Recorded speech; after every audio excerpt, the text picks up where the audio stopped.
नमस्कार दोस्तों, बहुत-बहुत स्वागत है आप सबका एक बार फिर से हमारे यूट्यूब चैनल जिसका नाम है एस्ट्रोनॉलेज में।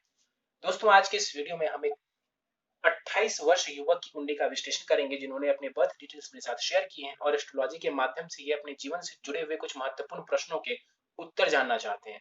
तो निश्चित ही आज इस वीडियो में मैं इनके द्वारा पूछे गए सभी प्रश्नों का उत्तर दूंगा और साथ ही साथ इनकी कुंडली का पूर्ण विश्लेषण भी करूंगा।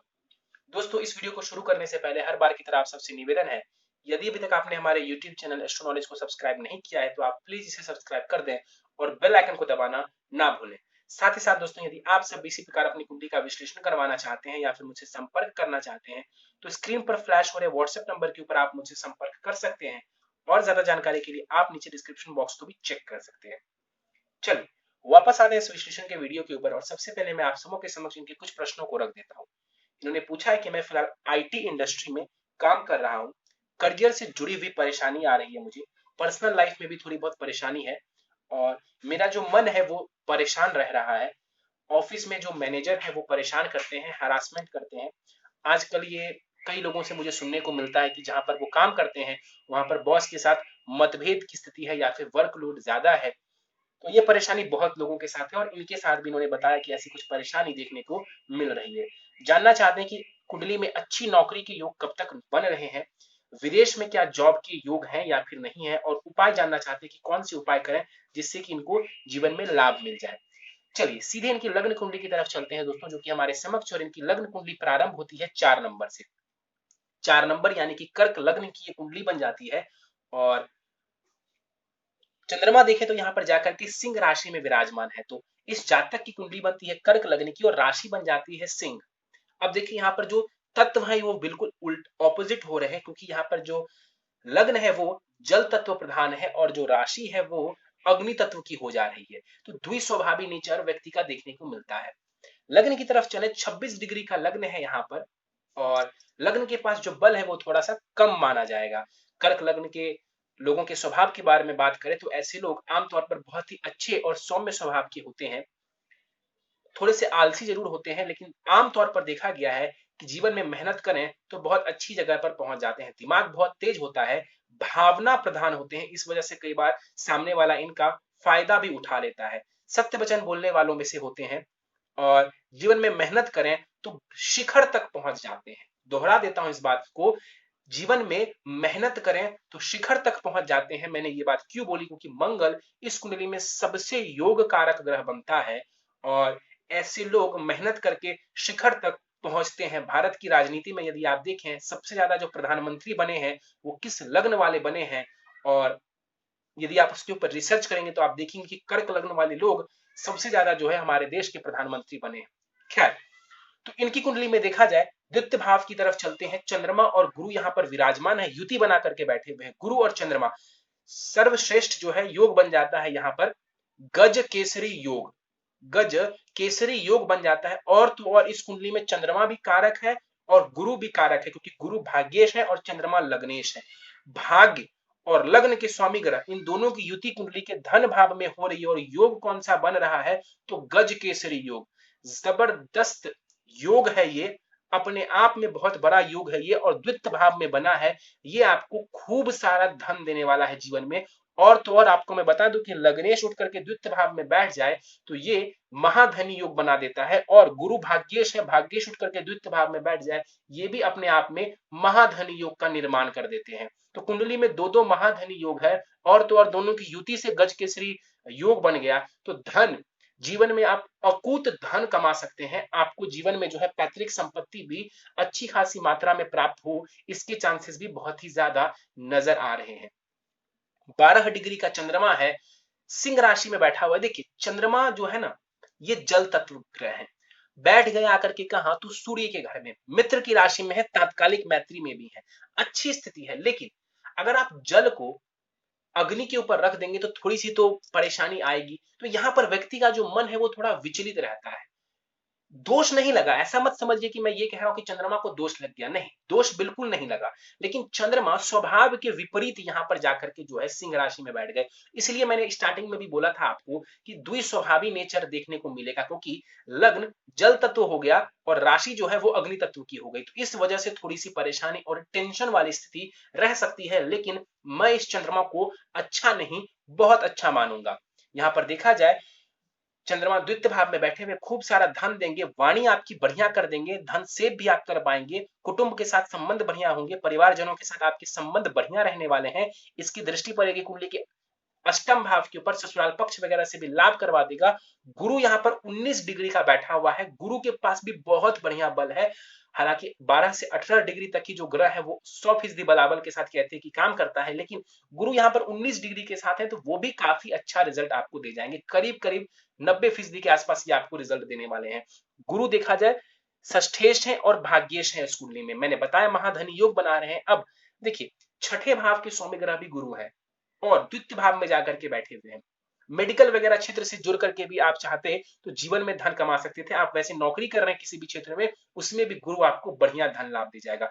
द्वितीय भाव में गुरु बैठ जाए और अकेला ना बैठा हो तो खूब धन देता है व्यक्ति को। अकेला बैठ जाए तो भाव नाश करता है, कई बार बताया है, लेकिन अकेला नहीं है आपका गुरु, बहुत सारा धन लाभ करवाने वाला है, वाणी बढ़िया बना देंगे। गुरु की दृष्टि पड़ेगी कुंडली के छठे भाव के ऊपर, अपने ही घर को देखेंगे, तो जीवन में परेशानियां जहां से भी आएंगी उन परेशानियों को खत्म करने का कार्य गुरु करेंगे। आपके स्वास्थ्य को बेहतर करने की कोशिश करेंगे गुरु, आपके शत्रुओं से आपकी रक्षा करेंगे गुरु, और कहीं ना कहीं आपको बढ़िया नौकरी भी देने वाले होंगे। कौन? तो वो होंगे गुरु। गुरु की दृष्टि पड़ेगी कुंडली के अष्टम भाव के ऊपर, आपकी आयु की रक्षा करेंगे, आयु में वृद्धि कर देंगे, ससुराल पक्ष से आपको लाभ करवा देंगे। गुरु की दृष्टि पड़ेगी कुंडली के दसम भाव के ऊपर, करियर प्रोफेशन में आपको लाभ दे जाएगा, बढ़िया पोजीशन पर आपको जीवन में ये पहुंचा सकते हैं। तो बहुत बढ़िया स्थिति है यहाँ पर कुंडली के द्वितीय भाव की। परिवार से भी बढ़िया सहयोग नजर आ रहा है। कुंडली के तीसरे भाव की तरफ चले, शुक्र यहाँ पर 27 डिग्री के साथ विराजमान है और बैठे कहां पर हैं ये, तो जाकर के ये कन्या राशि में बैठे हुए हैं। इस राशि में जो शुक्र है वो नीच के माने जाते हैं, तो नीच की राशि में जो शुक्र देव है ना, ये बैठे हुए हैं। यहाँ पर शुक्र का नीच का होना कहीं से भी अच्छा नहीं, वैसे भी किसी भी कुंडली में शुक्र का नीच का होना अच्छा नहीं माना जाता। हालांकि जो शुक्र है 27 डिग्री से थोड़े ऊपर चले गए, तो ये जरूर है कि नीचता से बाहर आ रहे हैं शुक्र। शुक्र नीचता से बाहर आ रहे हैं, नीच भंग नहीं कह रहा हूं मैं, नीचता से थोड़े बाहर आ रहे हैं, ये अच्छी बात है। लेकिन फिर भी शुक्र यानी कि स्त्री का सुख, शुक्र यानी कि स्त्री का शुक्र, माफ करिए, स्त्री का सुख पुरुष की कुंडली के हिसाब से, और शुक्र आपकी कुंडली में कौन है देखा जाए तो वो सुखेश है और लाभेश है। अब सुखेश अपने से 12 घर पीछे जाकर के बैठे हुए हैं, द्विद्वादश का दोष बन गया कुंडली के चतुर्थ भाव से, और तो और नीच के बैठे हुए हैं। कहां नीच के बैठे हुए हैं? तो साहस, पराक्रम, मेहनत, छोटे भाई बहन, कम्युनिकेशन भाव में, फ्रेंडशिप के भाव में। अब यहां पर जो शुक्र नीच का बैठा हुआ है नुकसान करवाएगा। जितनी मेहनत आप करेंगे उतना आपको लाभ नहीं देगा, ये सुखों में कमी कर देगा, जीवन के सुखों में कमी कर देंगे। प्रॉपर्टी वगैरह आप लेना चाहते हैं, देखिए यहां से हम पैतृक संपत्ति को देखते हैं, या जो आपने इनहेरिट किया है अपने घर वालों से वो हम देखते हैं, और यहां से हम वो देखते हैं कि आप क्या बनाएंगे अपने जीवन में। तो वहां पर शुक्र आपको परेशानी खड़ी करने वाले हैं। बाल अवस्था का है ये शुक्र, और तो और देखिए ये लाभेश भी है, और लाभ यानी कि जो आप धन कमाएंगे वो यहां से हम देखते हैं। ये वो भाव है जहां पर आप धन संचित कैसे करेंगे वो दिखता है, कितना धन संचित करेंगे वो द्वितीय भाव से हम देखते हैं, लेकिन आप कमाएंगे कितना वो हम लाभ भाव से देखेंगे। तो उसका यहाँ पर कहीं ना कहीं गड़बड़ होना परेशानी देगा, लाभ में कमी कर देगा। इसकी दृष्टि पड़ेगी कुंडली के नवम भाव के ऊपर, उच्च की दृष्टि जरूर पड़ेगी, कुछ ना कुछ लाभ करवा देंगे। थोड़ा सा हो सकता है धर्म कर्म को मानने में विश्वास दिलवा दें आपको, थोड़ी बहुत आपको विदेश वगैरह की यात्राएं करवा दें, लेकिन बेसिकली यहाँ पर जो शुक्र है ये स्त्री सुख में जो है कमी करेगा, थोड़ी परेशानी देगा। और तो और जिन भावों के ये स्वामी ग्रह हैं उनमें भी ये कमी करेंगे, और तीसरे भाव के रिजल्ट्स में भी थोड़ी परेशानी ये देने वाले हैं। तो शुक्र का यहाँ पर नीच की राशि में बैठना बिल्कुल भी बढ़िया नहीं है, ओवरऑल सुखों में भी ये कमी कर रहे हैं।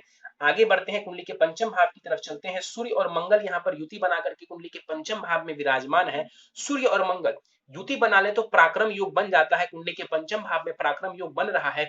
लेकिन सूर्य यहाँ पर 12 डिग्री के हैं और मंगल 6 डिग्री के साथ बैठा हुआ है, तो मंगल यहाँ पर अस्त का हो गया, मंगल अस्त का हो गया सूर्य की किरणों की वजह से। मंगल इस कुंडली का सबसे योग कारक ग्रह है, वो पंचमेश भी है और वो कर्मेश भी है, यानी कि शिक्षा, संतान, लव, रोमांस और करियर, प्रोफेशन भाव के स्वामी ग्रह बनते हैं मंगल। एक प्रकार से राजयोग बना करके बैठे हुए हैं पंचम भाव में। राजयोग क्यों? क्योंकि पंचमेश पंचम में ही बैठ गया और इस भाव से देखें तो केंद्र त्रिकोण राजयोग भी बन रहा है मंगल का।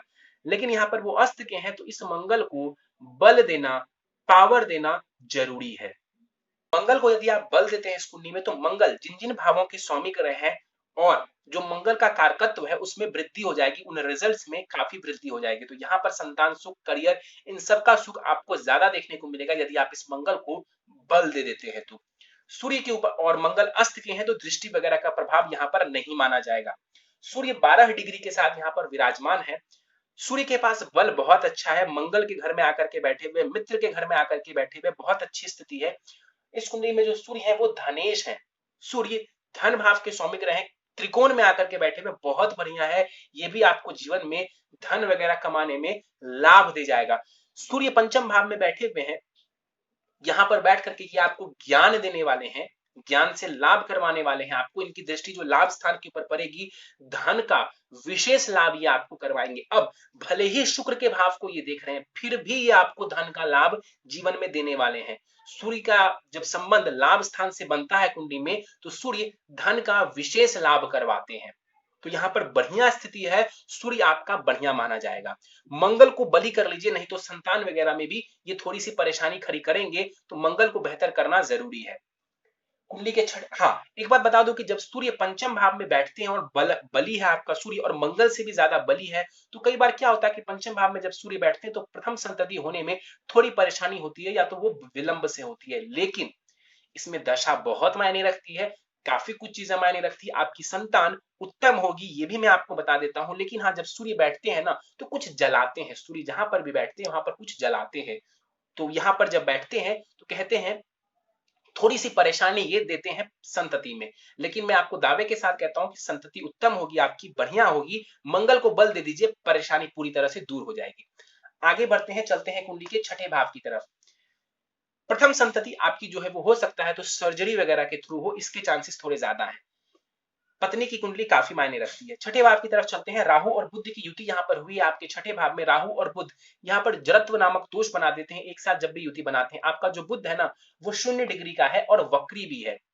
बुध 0 डिग्री का है और वक्री भी है। और इस कुंडली में बुध देखा जाए तो वो तृतीयेश है और द्वादशेश है, यानी कि इस कुंडली में जो शुक्र देव है वो मार्केश है, मारक ग्रह है, कारक नहीं है। छठे भाव में आकर के बैठा हुआ है बुध, विपरीत राजयोग बना देगा बुध यहाँ पर। लेकिन 0 डिग्री का है तो बहुत ज्यादा प्रभावी नहीं है। वक्री है बुध, तो कहीं ना कहीं थोड़ी सी परेशानी आपको दे सकता है, कंफ्यूजन की स्थिति दे सकता है, डिसीजन लेने में आपको थोड़ी परेशानी ये देने वाले हैं जीवन में। ऊपर से जड़त्व दोष बन गया तो परेशानी होगी। और जड़त्व दोष कहां पर बना है? तो छठे भाव में। छठा भाव होता है रोग, ऋण, शत्रु का। और यहां से हम जॉब के लिए भी देखते हैं, नौकरी के लिए, वर्क प्लेस के लिए हम कुंडली के छठे भाव को देखते हैं, कई बार बताया है। तो यहां पर वर्क प्लेस में परेशानी, नौकरी में परेशानी ये आपको देने वाला है। जहां पर आप काम करेंगे वहां पर हो सकता है तो लोग आपके खिलाफ षड्यंत्र रचे, आपके छिपे हुए शत्रु हो सकते हैं जीवन में, ये भी आप जान लीजिए। उसके पीछे का कारण है यहाँ पर जड़त्व दोष का बनना और राहु का बैठना। राहु नीच की राशि में यहाँ पर बैठे हुए हैं। इस राशि में राहु देव नीच के हो जाते हैं, तो नीच की राशि में जो राहु बैठा हुआ है ये परेशानी खड़ी करेंगे। और यहाँ पर राहु 17 डिग्री का है, बल पूरा है राहु के पास, नीच का बैठा हुआ है। तो स्वास्थ्य संबंधित परेशानी, वर्क में परेशानी, नौकरी में परेशानी, अपनी दशांतर दशा में कहीं ना कहीं आपके धन का व्यय करवाते रहेंगे। राहु की दृष्टि पड़ेगी करियर भाव के ऊपर। देखिए, जॉब हाउस में तो बैठे हुए हैं तो जॉब को तो परेशान करेंगे ही करेंगे, वर्क में आपको परेशानी देंगे, वर्क प्लेस में परेशानी देंगे, कॉम्पिटिटर्स आपको परेशान कर सकते हैं। ऊपर से दसम भाव के ऊपर दृष्टि डालेंगे तो कहीं ना कहीं बॉस के साथ मतभेद, जो दसम भाव है कुंडली का और जो सूर्य है कुंडली का, वो हायर अथॉरिटी को दर्शाता है जीवन में, वो हायर अथॉरिटी को दर्शाता है। तो राहु जब यहां पर देखेंगे तो स्टेबल करियर में परेशानी देंगे। कई बार सैकड़ों वीडियोस में बताया कि जब भी राहु केतु दसम भाव को प्रभावित करते हैं तो करियर में स्टेबिलिटी थोड़ी कम हो जाती है। जब भी इनकी दशांतर दशा चलेगी, आप देख लीजिएगा अपने जीवन में, करियर में स्टेबिलिटी को लेकर के उस दौरान परेशानी आएगी, जॉब को लेकर के परेशानी आएगी।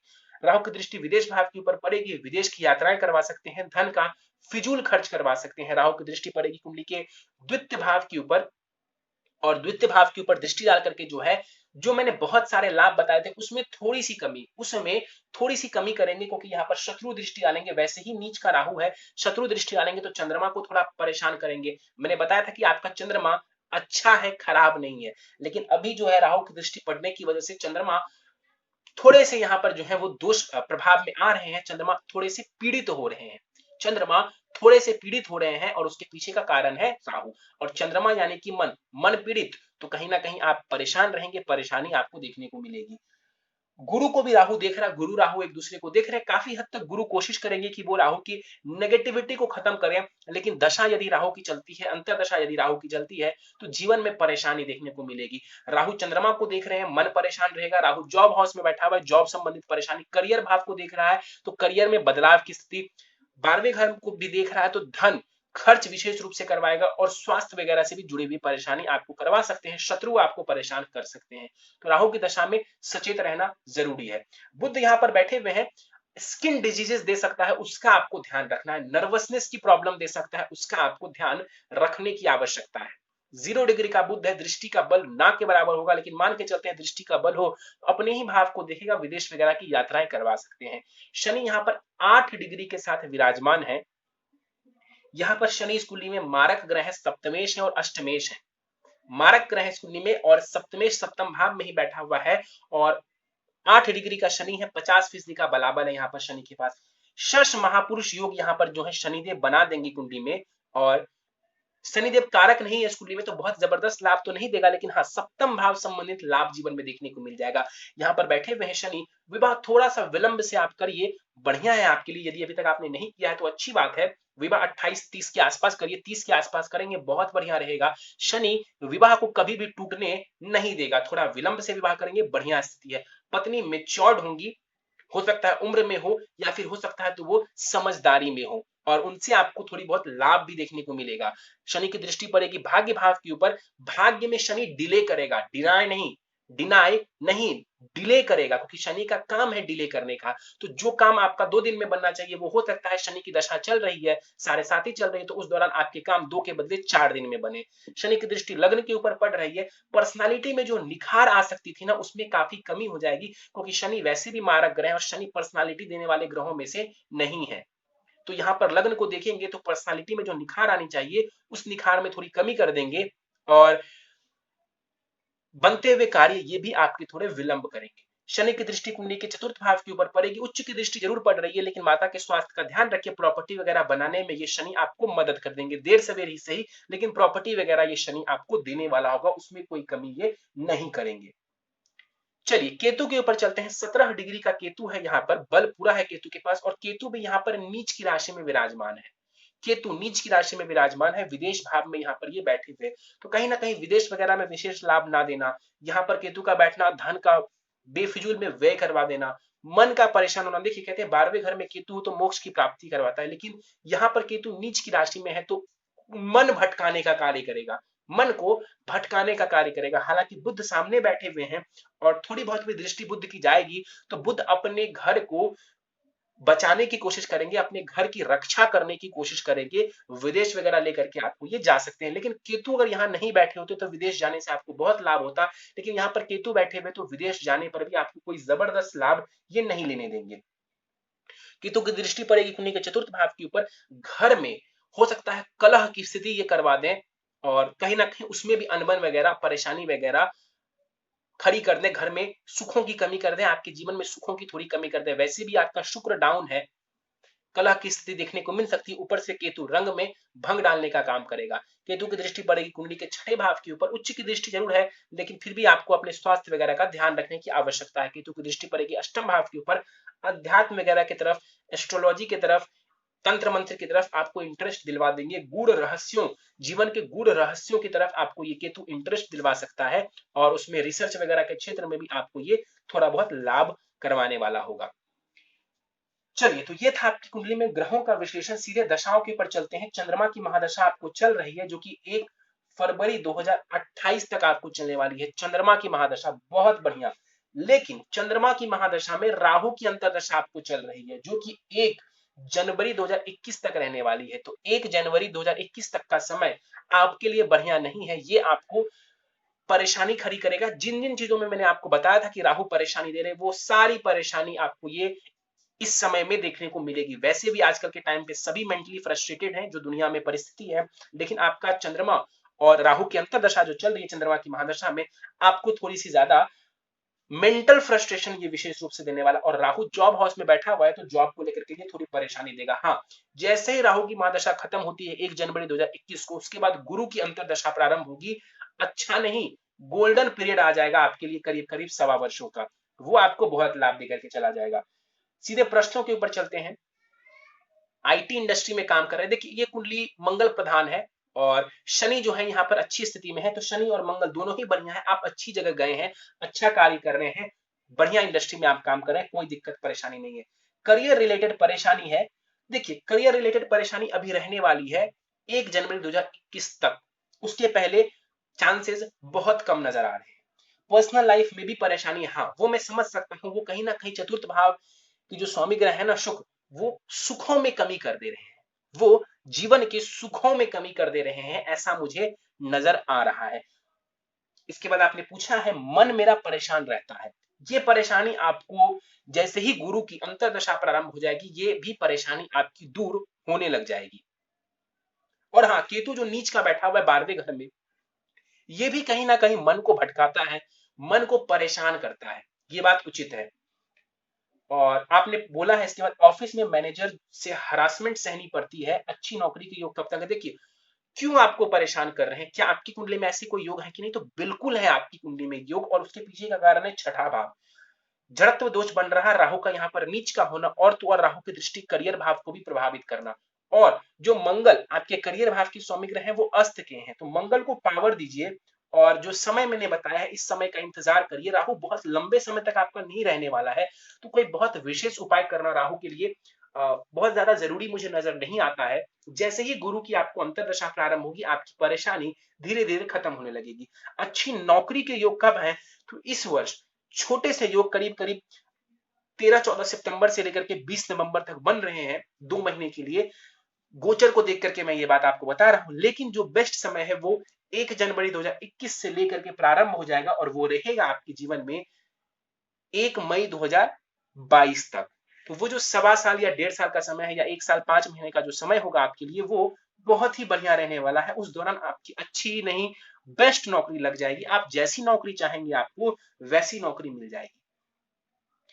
इसके बाद आपने पूछा है विदेश में जॉब के योग। देखिए विदेश में जॉब की बहुत जबरदस्त योग तो मैं नहीं कहने वाला हूं, क्योंकि वहां पर नीच का केतु बैठा हुआ है। यदि वो वहां पर नहीं होते तो मैं एक बार को आपको कह देता कि हाँ आप चले जाइए, क्योंकि आपका जो चतुर्थ भाव है वो भी बहुत स्ट्रांग नहीं है, तो मैं आपको एक बार को कह देता कि आप ट्राई कर लीजिए। लेकिन अभी मैं चाहता हूं कि अभी आप विदेश वगैरह के पीछे मत भागिए, अभी जो है आप यहीं पर रहिए, और अगले वर्ष आपकी नौकरी यहीं पर लगने वाली है और बहुत अच्छी लगने वाली है, उसको लेकर के परेशान मत होइए।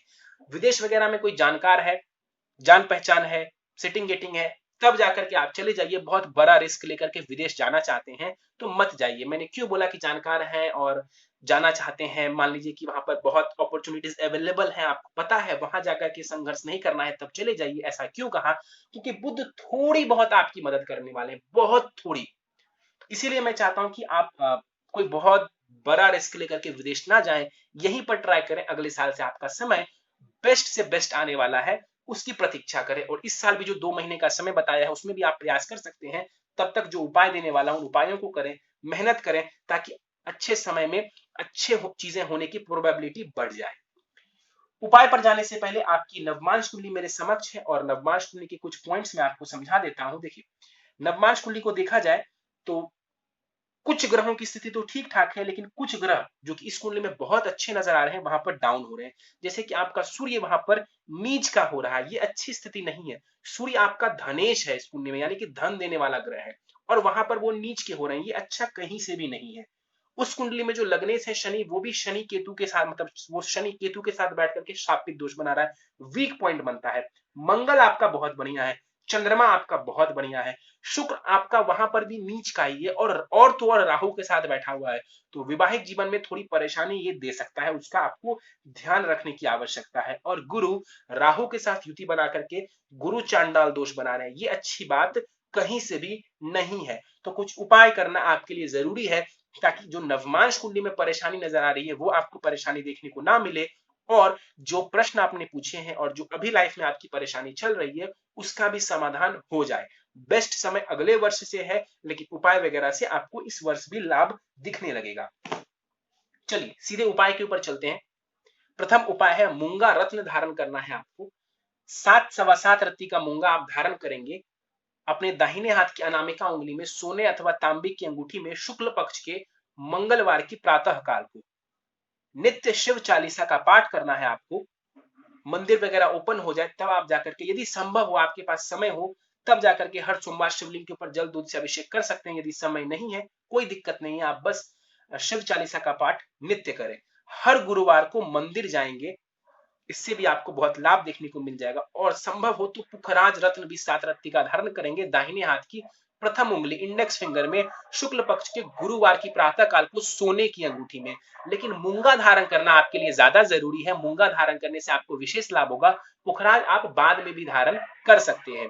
अगला उपाय है नित्य भगवान सूर्य को अर्घ देंगे। आपका जो सूर्य डाउन हो रहा है D9 चार्ट में, तो उसकी जो परेशानी है वो आपको कम देखने को मिलेगी। और तो और सूर्य, मैंने थोड़ी देर पहले आपको बताया था कि हायर अथॉरिटीज को दर्शाते हैं, तो इसको थोड़ा बेहतर कर लेंगे तो आपको ज्यादा लाभ देखने को मिल जाएगा। नित्य हनुमान चालीसा एवं बजरंग बाण का आपको पाठ करना है। मंगल आपकी जो है इष्ट देव है, तो हनुमान जी की पूजा आराधना आपके लिए सर्वोत्तम परिणाम देने वाली है। चलिए, तो दोस्तों ये था इस 28 वर्ष युवक की कुंडली का विश्लेषण। मुझे उम्मीद है कि आपको हमारा ये कुंडली विश्लेषण का वीडियो पसंद आया होगा। यदि वीडियो पसंद आया तो आप इसे लाइक करें, शेयर करें। अभी तक आपने हमारा YouTube channel astro knowledge subscribe नहीं किया है तो आप प्लीज इसे सब्सक्राइब कर दें और बेल आइकन को दबाना ना भूलें। साथ ही साथ दोस्तों, यदि आप सब इसी प्रकार अपनी कुंडली का विश्लेषण करवाना चाहते हैं या फिर मुझसे संपर्क करना चाहते हैं तो स्क्रीन पर फ्लैश हो रहे व्हाट्सएप नंबर के ऊपर आप मुझसे संपर्क कर सकते हैं। और ज्यादा जानकारी के लिए आप नीचे डिस्क्रिप्शन बॉक्स को भी चेक कर सकते हैं। इस वीडियो में फिलहाल इतना ही दोस्तों, आप सबका बहुत बहुत धन्यवाद।